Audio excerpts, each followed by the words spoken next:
Hello viewers, আসসালামু আলাইকুম। কেমন আছেন সবাই? আশা করি ভালো আছেন। ভিওর্স, আজ আপনাদেরকে নিয়ে এলাম আমার আনার গাছটির কাছে। এটি জাত হচ্ছে ফুলেওয়া রক্তা। এই গাছটিতে আজ আমি মাকড় নাশক এবং ছত্রাকনাশক দিয়েছি। এই দেখতে পাচ্ছেন, বেশ সুন্দর কালার এবং প্রত্যেকটা ডালেই কম বেশি ফুল আছে। এর ভিতর স্ত্রী ফুল পুরুষ ফুল দুটোই আছে। তো আমরা জানি পুরুষ ফুলে ফল হয় না, এটা প্রাকৃতিক ভাবে ঝরে যায়। এই যে আলহামদুলিল্লাহ, কালার গুলা বেশ সুন্দর, চমৎকার কালার এবং সাইজও মাশাআল্লাহ বেশ বড়। এই দেখতে পাচ্ছেন, মানে অনেক ফুল, প্রত্যেকটা গাছ ডালেই ফুল। স্ত্রী ফুলগুলোই ফল হয়। এই যে ফলের কালারটা দেখতে পাচ্ছেন, এই যে একটা বিগ সাইজ, এবং পাশে আরো একটি আছে। গাছটির বয়স প্রায় 1.5 বছরের মতো। আমি আসলে এতদিন যাবৎ গাছটিতে কোনো প্রকার ফল নেইনি। চেয়েছিলাম গাছটিকে সুন্দর করে গঠন করার জন্য, ঝোপালো করার জন্য। তো যাই হোক, খুব বেশি ঝোপালো করতে পারিনি, তারপরও মোটামুটি ভালোই শেপ দিয়েছি। এই গাছটি আমার রোপণ করা আছে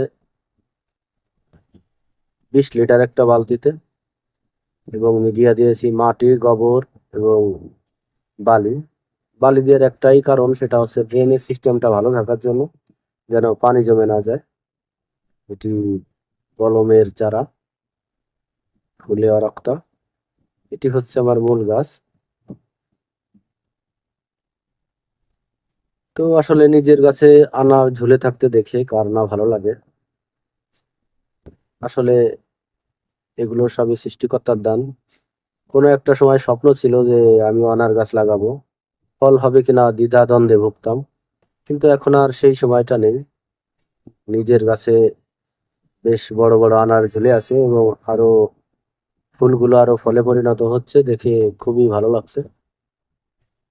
তো এই আনারগুলো এক্সপোর্ট কোয়ালিটির। এই ফলগুলো বেশ বড়। আপনারা চাইলেও 2-1টা বাড়িতে লাগাইতে পারেন এরকম গাছ, যাতে পরিবারের চাহিদা মিটে যাবে। আমি প্রায় কম বেশি 18টি জাত, আনারের জাত সংগ্রহ করেছি। সময় পেলে কোনো একদিন আপনাদেরকে আপডেট দিয়ে জানাবো যে কি কি জাতের আনার আছে আমার কাছে। তো এটা অ্যাকচুয়ালি শখ। তো শখ থেকে প্রাপ্তি, প্রাপ্তিটা ভালোই ছিল আলহামদুলিল্লাহ। তো গাইস, আমি কোনো বুস্টার ডোজ দেইনি। অনেকেই বুস্টার ডোজ ব্যবহার করেন। তো কোন ধরনের বুস্টার ডোজ ব্যবহার করলে গাছে ভালো ফলন আসবে এবং ফুল থেকে ফল সেট হবে, এগুলা যারা অভিজ্ঞ আছেন তারা অবশ্যই জানাবেন। আর পরবর্তী আপডেট পেতে অবশ্যই চ্যানেলটি সাবস্ক্রাইব করে রাখবেন এবং আপনাদের মূল্যবান মতামত দিয়ে আমাকে সহযোগিতা করবেন। আজ এ পর্যন্তই, ধন্যবাদ সবাইকে। ভালো থাকবেন সবাই।